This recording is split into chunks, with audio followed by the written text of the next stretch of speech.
Film Teret je započeo kao priča o nečemu što sam ja čuo mnogo kasno, 10 godina nakon što se dogodilo. To je bila priča o tom vozaču koji je prevozio nepoznati teret s jednog mesta u Srbiji do Beograda,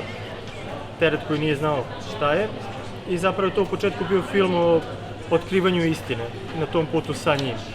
I kroz otkrivanje te istine o tome šta je u kamionu, otkrivanje istine o toj jednoj zemlji, o vladi, o sistemu i o samom čoveku, poziciji tog čoveka unutar tog događanja. Međutim, pošto sam napravio dokumentarac koji se zove Dubina 2, koji je više o samom slučaju, o samom zločinu, shvatio sam da želim da ipak ovaj film bude malo ličniji, da bude malo više ja, da ne bude samo priča, nego da bude nešto lično. I tada sam dosta promenio scenarij, ovo što vi vidite je u stvari to.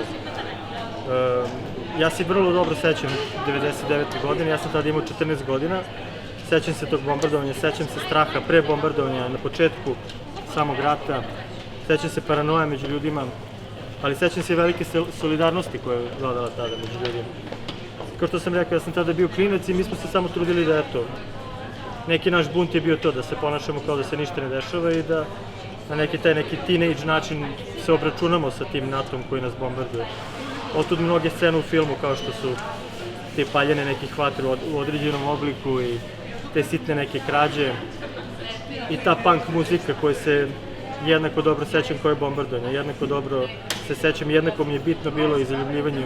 u muziku, u punk, u metal muziku. Možda je to isto bio neki način da se